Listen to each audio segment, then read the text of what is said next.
Сәлеметсіздер ме? Менің арнама қош келдіңіздер.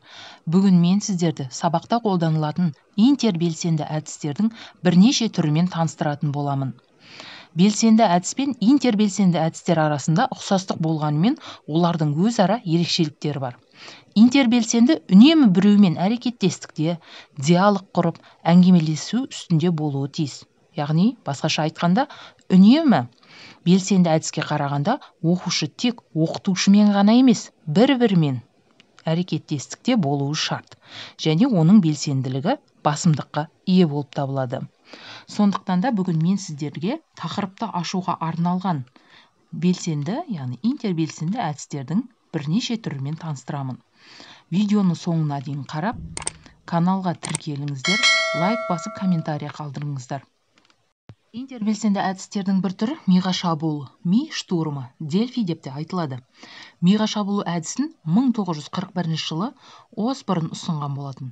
Әуел баста жарнамалық бизнесте қолданылған бұл әдіс адамның шығармашылық ойлауын қозғау салу мақсатын көздеген еді. Яғни бұл әдістің негізгі міндеттері мүмкіндігінше көп идеяларды жинақтау, ғылыми немесе оқуға қатысты мәселелерді шешу, оқушылардың шығармашылық ойлауын дамыту, ынтымақтастықты арттыру. Миға шабуыл бұл топ мүшелерінің белгілі бір тақырып бойынша белсенді жұмыс істей отырып, соған қатысты айтылған идеяларын өз ішінде талқылап, ортақ келісімге келгендерін негіздеп, жазып ұсыну әрекеті болып табылады. Бұл әдісті қолданғанда мұғалім тарапынан нақты бір уақыт белгілеу керек. Әсіресе жаңа тақырып өтер алдында бұл әдіс өте тиімді болады. Тақырыпты атап, соған байланысты қандай ақпарат білетінін, нендей ұсыныс, идея айтатындарын сұрауға болады. Осылай сұрау арқылы тақырыпқа сай байланысты нені білетіндерін, нені білмейтіндерін анықтап алуы тиімді. Осылайша оқушылардың барлығының ойын, пікірлерін тыңдап болғаннан кейін тың ақпараттан бастап мәлімет беру керек ұстаз, яғни мұғалім. Ал білетін мәселені қайталаудың қажеті болмайды. Бұл әдісті қолданғанда сабақ соңында жеке оқушыдан немесе топтағы оқушылардың барлығының ойын қорытынды жасау керек және нәтижесін қарастыру керек.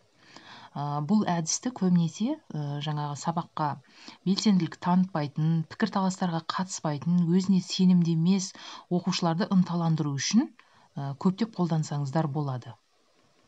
Келесі интербелсенді әдіс кросс-сенс әдісі. Бұл әдіс ағылшын тілінен аударғанда интер арасы акт әрекет дегенді білдіреді. Сонымен кросс-сенс сөзі мағыналардың қиылысуы, пайымдаулар қиылысы дегенді білдіреді. Осы атаумен аталатын әдісті жазушы педагог, математик Сергей Федин мен техника ғылымдарының докторы, суретші және философ Владимир Бусленко ойлап тапқан. Олар бұл әдісті сөздер қиылысы деген мағына беретін кроссворд сөзінің баламасы ретінде алған және алғаш рет ол 2002 жылы «Наука и жизнь» журналында жарияланған екен.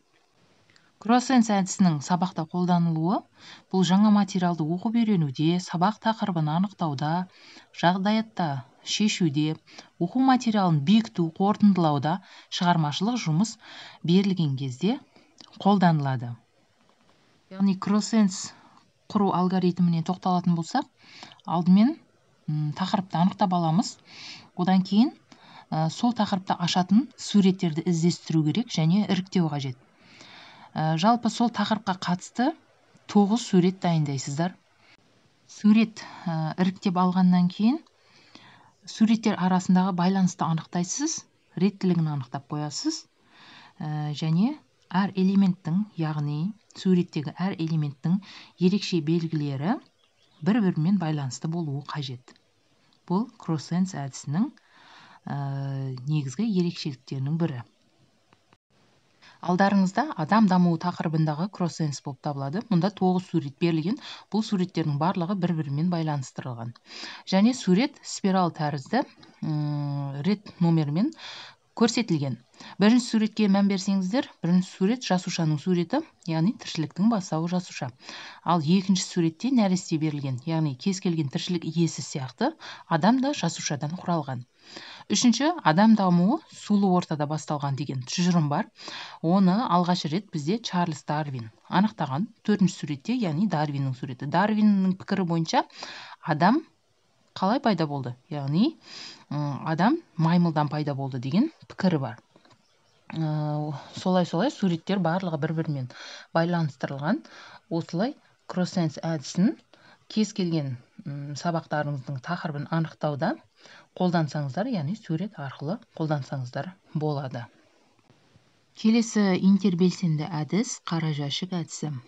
Қара жәшік дегеніміздің өзі ұшақ немесе тікұшақ бортында орналасқан пилоттардың әңгімелерін бастан аяқ өздігінен жазып алатын аспап, сенімді қорғалған жинақтаушы құрал екен. Оны алғаш рет 1953 жылы аустралиялық Дэвид Уоррен Ұлыбританияда ұсынған. Ал сіздерге қазір ұсынылып отырған әдісте осы қара жәшік қағидасына негізделген. Яғни жасырынған сұрақ талданатын мәселеде алғашында жасырын болады. Қара жәшік әдісінің орындалуына тоқталамыз. Бірінші қадамда қара жәшік дайындап аласыздар. Екінші, сол қара жәшіктің ішіне тақырыпты ашатын, яғни сол тақырыпқа қатысты сөздерді, суреттер жасырсаңыздар болады, немесе затты жасырып қоюларыңызға болады. Үшінші, қара жәшіктегі заттың түрлі белгілерін біртіндеп оқисыздар. Сол арқылы оқушылар қара жәшікте не бар екенін айта отырып, сол күнгі сабақ тақырыбын анықтайтын болады. Келесі интербелсенді әдістің бірі ассоциация әдісі. Бұл ассоциация деген сөз жалпы латынның біріктіру деген сөзін білдіреді екен.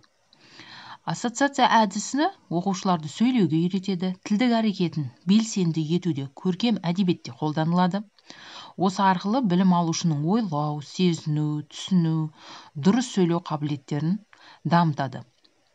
Ассоциация әдісі зат немесе кейіпкер жайлы жалпы мәліметті жинақтау болып табылады. Бұл әдіс берілген мәселе бойынша ой қорытып, тұжырымдап, оны көрініс түрінде көрсетуге мүмкіндік береді. Ассоциация жалпы мағынасында айнала қоршаған дүниенің үздігін тану үшін қолданылатын білім алудың көзі.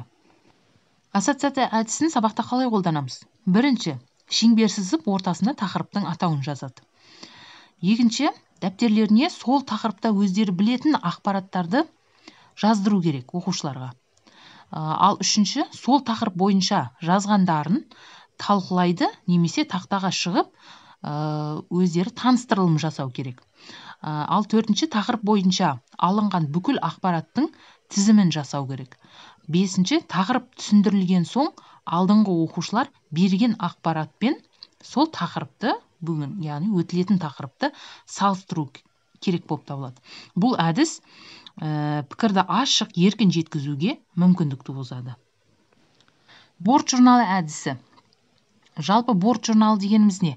Бұл әуе кемелерінің, автокөліктің техникалық жағдайын, ұшу, жүру барысын, бұзылып қалғанын толық тіркеп отыратын құжат екен. Міне, бұл әдісте соның үлгісінде жүзеге асырылады. Борт журналы сабақтың барлық кезеңінде қолдана беруге болады. Дегенмен белгілі бір тұжырымдама, қағида, идея талданатын тақырыптарды ашуға қолданған өте тиімді. Борт журналы әдісін сабақта қалай қолданамыз? 5-10 минут оқытушы бүкіл сыныпқа, яғни өтілетін тақырыпты түсіндіреді, оқиды. Ол мәтін, әңгіме, ертегі болсын, оқып беру керек. Тыңдаушылар 20 минут ішінде өз борт журналдарын толтырады. Тәжірибемен байланыстыра отырып, түйінді сөздер, суреттермен байланыстырып жазу қажет. Алдымен жазылған борт журналдарды жұпта талқыланады, содан соң топ ішінде талқыланады. Мұнда борт журналының қарапайым екі үлгісі берілген. Бірінші үлгіге назар аударсақ, тақырып бойынша не білемін? Яғни бүгінгі өтілген тақырып бойынша бұдан алдын қандай мәліметтер білді, соны жазады. Келесі бағанға тақырып бойынша нені меңгерді? Бүгінгі сабақ туралы меңгергенін жазады. Ал үшінші бағанға кескіндік, яғни үлгісі сурет сызба түрінде көрсететін болады.